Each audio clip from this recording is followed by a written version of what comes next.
年轻的苏珊和丈夫道哥都是美国波士顿一家大型医院的外科医生。最近，苏珊遇到了一桩离奇的事情。她的好友娜娜最近在她任职的医院里做了一次普通的流产手术，手术过程原本十分顺利，谁知在手术结束之后，处于全麻状态的娜娜莫名陷入了重度昏迷状态，成了一个植物人。主刀的医生在重新对娜娜的身体进行详细检查之后，没有发现任何异常状况，并且在手术之前，娜娜的身体一直非常健康，也没什么值得注意的病史。医院的多名资深医生对此情况进行会诊后，得出了一个不太确定的结论，那就是娜娜可能是对麻醉剂产生了严重过敏，才陷入了昏迷状态。这应该算是一起极小概率的医疗事故。可是作为娜娜的好友，苏珊却总感觉事情没有这么简单。由于没有参与娜娜的手术，她对整个手术的过程并不清楚。为了搞清楚好友的流产手术有无蹊跷之处，苏珊仔细翻看了娜娜的病历，结果从中找到了一张奇怪的化验单据。在手术开始之前，医院对娜娜的身体组织进行了全面检测，而据苏珊所知，普通的流产手术根本不需要对患者进行此类检测。更为可疑的是，这张化验单上既无编号，也没有检测医生的姓名。苏珊随即将自己的发现告诉了丈夫道哥，但道哥却觉得苏珊是想多了，没有编号和签字的化验单可能只是医院的忙中出错。这家医院规模庞大，每天接待的病患就有好几百人，搞错几张检验单据并不足为奇。然而道哥的这番话并没有打消苏珊的疑虑，凭借着女人的直觉，他认为娜娜的手术必然存在猫腻。苏珊随后拿着娜娜的化验单据，独自来到医院的检测中心，向这里的值班医生询问这张单据的由来。值班医生检查完单据后告诉苏珊，这张单据是由电脑自动打印出来，所以上面才没有编号和签名。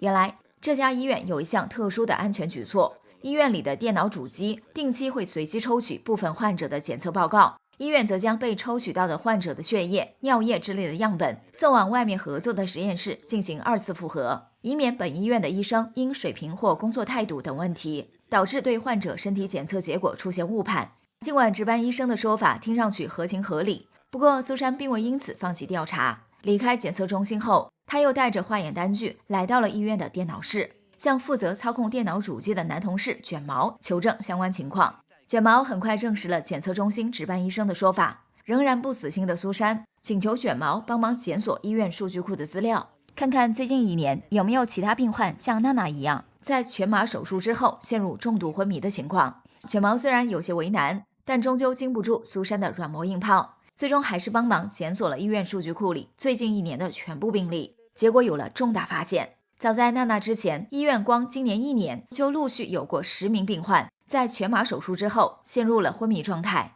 并且这些人昏迷的原因都被医院专家组归结为对麻醉剂过敏引发的意外。这反而让苏珊更加认定娜娜陷入昏迷绝不可能是一起小概率的麻醉剂过敏事件。可是当苏珊再次将自己的发现和猜测告诉丈夫道哥，并试图说服对方跟自己一起调查此次事件时，道哥不仅没有同意，而且与其大吵了一架。原来道哥近期正在竞选医院外科科室副主任的职位。苏珊私自调阅医院的资料，除了本人可能遭受开除的处分之外，还有可能连累到道哥的升迁。为了制止妻子继续调查，道哥随后搬出一堆专业数据。据说病患在全麻手术中出现问题的几率高达10万分之6，而这家大型医院每年接待的病患都远超10万人。所以在道哥看来，医院里1年出现10几名患者在全麻手术后陷入昏迷的情况，其实并没有超出合理的数据范围。至于苏珊总感觉娜娜的昏迷事出有因，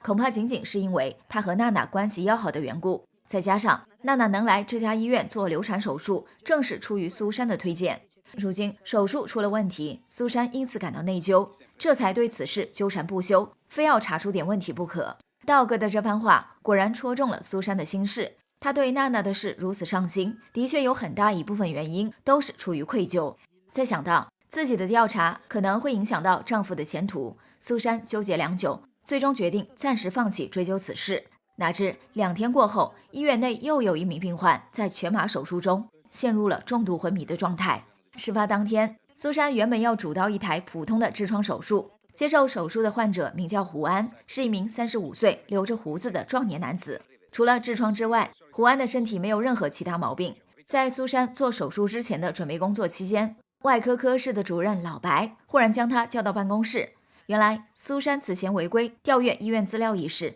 已被院长知晓，院长本想杀鸡儆猴，直接将苏珊开除了事。好在老白从中斡旋，院长才决定网开一面，只让老白对苏珊进行口头批评，并警告其不要再私查资料。老白在传达完院长的处理意见后，担心此事会影响到苏珊的情绪，便将她最近的主刀手术全都移交给了其他同事。苏珊也因此错过了胡安的手术。没想到胡安在做完手术后旋即陷入昏迷状态，医院专家组再次将之认定为麻醉剂过敏引发的意外事故。苏珊心中的猜疑再度被唤起，思来想去，她决定继续查明此事的真相。既然医院专家组认定每名昏迷者都是因麻醉过敏引发，那么会不会是麻醉师操作失误导致的呢？想到这里，苏珊来到医院的病例中心，想要查看最近1年所有昏迷者的病例情况，以确认他们在被注射麻醉剂时是否有异常反应。没想到病例中心的值班医生告诉苏珊，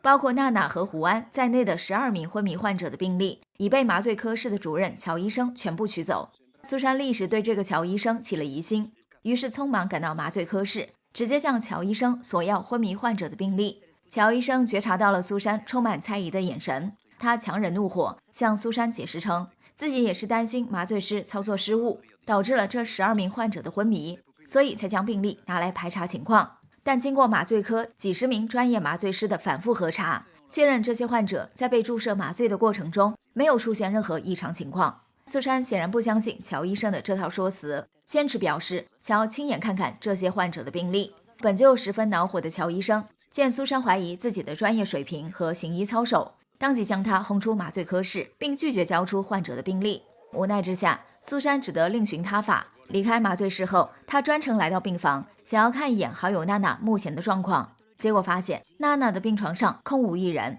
值班护士随后告诉了苏珊一个噩耗，娜娜在今天上午突发心脏骤停，没有被抢救过来。医院在征得娜娜丈夫的同意后，已将她的尸体送到医院病理科进行解剖，以查明其昏迷的原因。苏珊听闻此言，急忙奔向病理科。等她赶到时，娜娜的尸检已经结束，负责解剖的医生依然没能从中发现任何问题。心有不甘的苏珊追问解剖医生，是否存在能够致人昏迷却又不留丝毫痕迹的手段。解剖医生沉思良久，然后提供了一种可能的答案。在全麻手术中，患者的自主呼吸会明显减弱，需要通过外部设备供氧才能避免身体器官缺氧衰竭。如果有人在手术过程中将患者吸入的氧气替换成有毒的一氧化碳，就有可能导致患者陷入深度昏迷的状态，且专业医生很难发现个中缘由。不过解剖医生认为，目前发生的这12起昏迷事件更像是患者对麻醉剂过敏所致。理由很简单，这12名患者都是因不同病情进行的手术，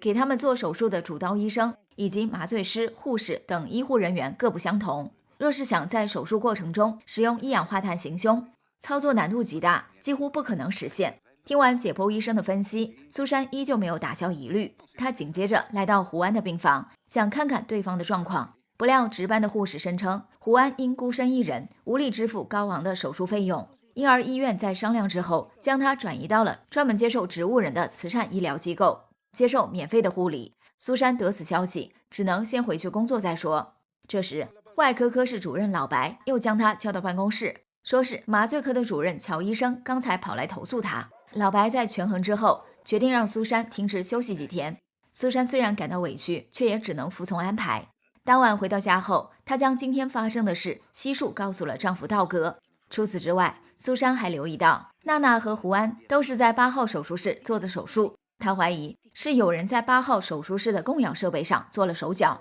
才导致娜娜和胡安相继在手术之后陷入昏迷。道哥仍不肯相信妻子的推测，但为了让妻子不要再惹是生非，道哥趁着当夜休息时间，悄悄带着苏珊来到8号手术室。苏珊仔细检查了手术室里的供氧设备，确实并无异常。道哥告诉苏珊，娜娜出事当天，他就查看过8号手术室的手术记录。除了娜娜之外，这间手术室在同一天还进行过其他5台手术，4台在娜娜的流产手术之前，1台在其之后。而胡安进行痔疮手术的当天，8号手术室也进行过其他6台手术。2台在胡安的手术之前，4台在他之后。假如8号手术室的供氧设备真有问题，不可能其他手术患者安然无事，只有娜娜和胡安陷入了昏迷状态。听完丈夫道哥的这番话，苏珊才稍微放宽了心。由于担心妻子停职在家胡思乱想，道哥决定请几天假，陪着苏珊旅游散散心。接下来几天的时间里，夫妇俩找了一座海滨城市转了转，美丽的风景和丈夫的陪伴，让苏珊渐渐打消了心头的疑虑。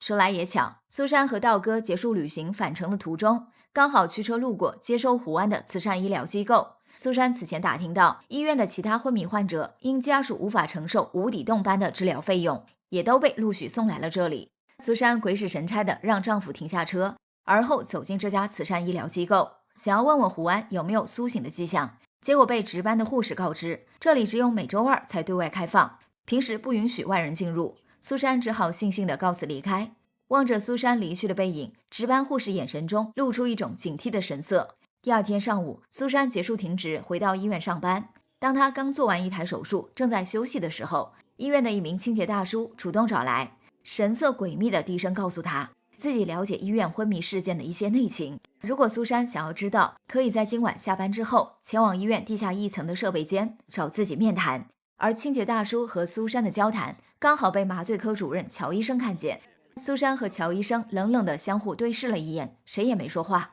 傍晚下班时分，苏珊安排完手头工作，准备前往设备间去见清洁大叔。此时的清洁大叔正在设备间默默拖地，全然没有察觉到一名神秘男子正在向他逼近。对方的衣服上印有医院物资的字样，像是这家医院里的一名工作人员。趁着清洁大叔没注意，神秘男子将一桶洗拖把的脏水全都泼到了他的身上。清洁大叔还没反应过来是怎么回事，又被神秘男子推了一把，随即踉踉跄跄地撞向了身旁的高压电闸，电流瞬间贯穿了清洁大叔湿漉漉的身体。等到苏珊赶到设备间时，对方已然触电身亡，对其下手的神秘男子则早就不知所终。苏珊慌忙拨打了报警电话，警方在勘察完现场后认定是清洁大叔自己撞翻水桶淋湿了身体，然后又不慎摔在了裸露的高压电闸上，导致意外触电身亡。苏珊自然不相信警方的草率结论，她怀疑清洁大叔的死和麻醉科主任乔医生有关，却又拿不出实际证据，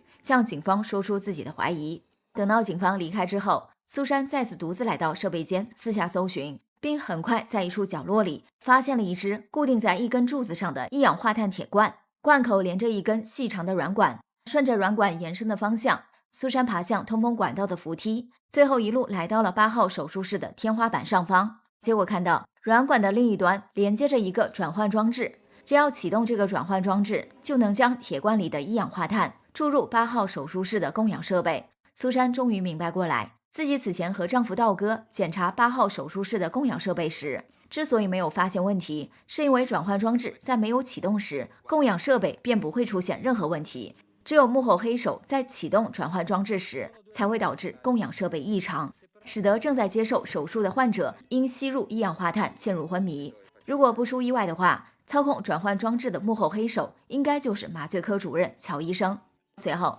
苏珊趁着乔医生下班的时机，悄悄潜入他的办公室，翻看了除娜娜和胡安之外其他10名昏迷患者的病历。果不其然，这些患者全都是在8号手术室做的手术。苏珊赶忙重新放好病历，离开了乔医生的办公室，并打算尽快回家，将最新的发现告诉丈夫道哥。谁知她还没来得及走出医院，就遭到那名袭击清洁大叔的神秘男子追杀。苏珊慌不择路，躲进医院的停尸房，然后躺到一张空置的停尸床上，再将白布盖在自己身上，假扮成一具尸体。神秘男子随即追进停尸房，此时的停尸房内停放着几十具冷冰冰的尸体。神秘男子似乎被眼前的场景吓到，但他仍然强打精神，开始挨个检查尸体，想要从中找出苏珊。苏珊趁此机会躲开神秘男子的视线，偷偷起身下床，最后蹑手蹑脚地逃离了停尸房。回到家后，惊魂未定的苏珊向丈夫道哥哭着讲述了今天的可怕遭遇。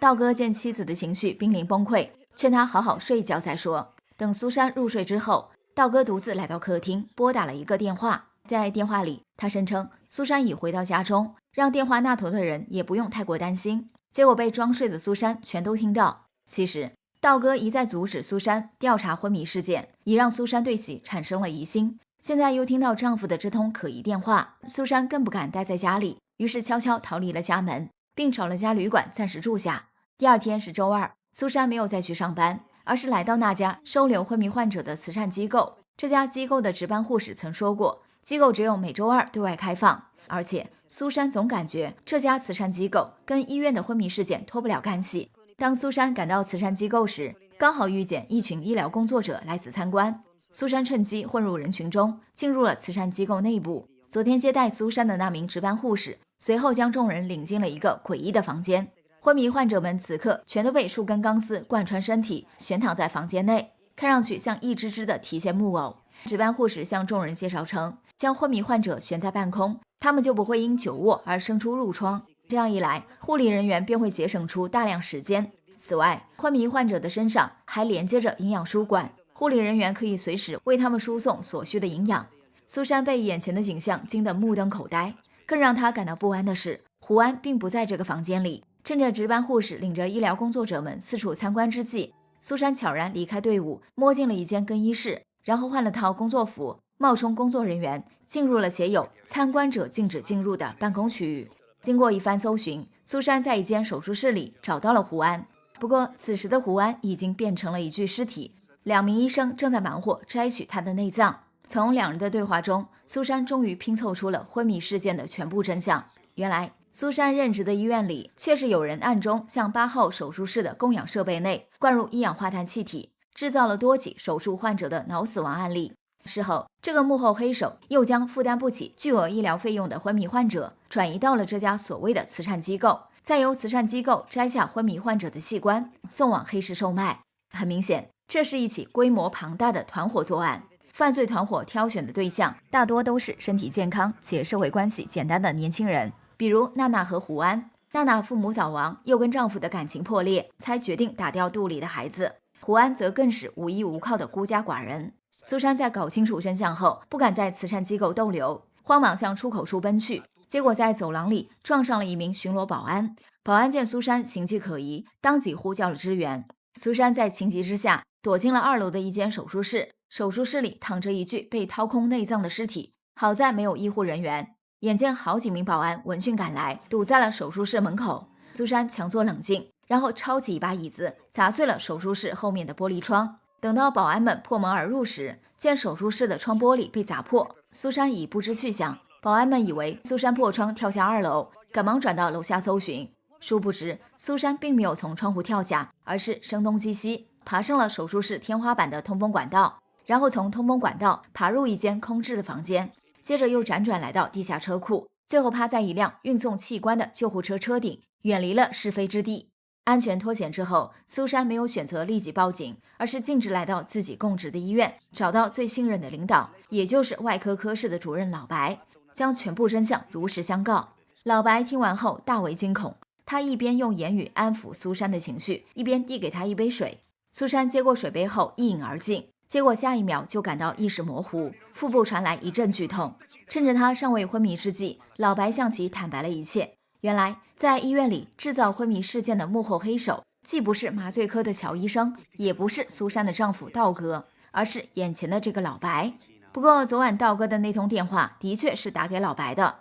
道哥始终不相信妻子的话，甚至认为他精神出了问题，这才打电话向老白求助。老白在电话里假模假样的说了几句关心苏珊的话，但实际上他早就想寻找机会除掉对昏迷事件揪住不放的苏珊。坦白完罪行后，老白叫来护士，谎称苏珊突发急性阑尾炎，自己需要马上给其动手术。不仅如此，他还找来苏珊的丈夫道哥给自己当副手。老白的盘算是在道哥面前将苏珊变成植物人，只要道哥看不出其中的猫腻，并在事后给他作证，那么他将轻松逃过院方的调查。尚未陷入昏迷的苏珊见到丈夫后，拼尽全力想要呼救，可惜始终发不出声音。就在苏珊陷入绝望之际，转机不期而至。老白坚持要在8号手术室给苏珊动手术，可是此时的8号手术室已被占用，老白却执意要等这间手术室空出来后再为苏珊动刀。他的反常举动引起了道哥的怀疑，趁着手术尚未开始的时机，道哥借口上厕所来到地下设备间，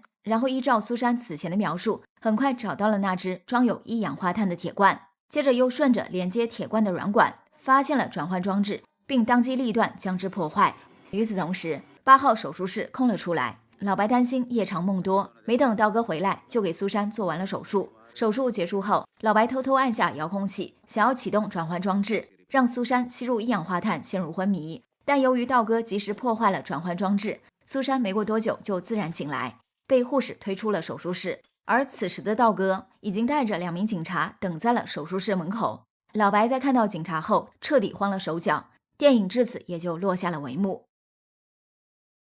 本期的故事来自于1978年上映的好莱坞惊悚悬疑片《昏迷》。据说本片是最早引进国内的外语片之一，跟我们此前解说过的阿姆斯特丹的水鬼、巴斯克维尔的猎犬，以及尚未解说的红海魔影、蝙蝠等影片一样，本片也是很多70、80、90后的童年阴影。尽管年代久远，这个题材即使放在今时今日的全球范围内，似乎也不过时。好啦，今天就到这里吧。喜欢我们节目的小伙伴，别忘了点个关注，让甜橙的声音长期陪伴您吃饭、开车、睡觉、洗澡、化妆、做家务。下期见。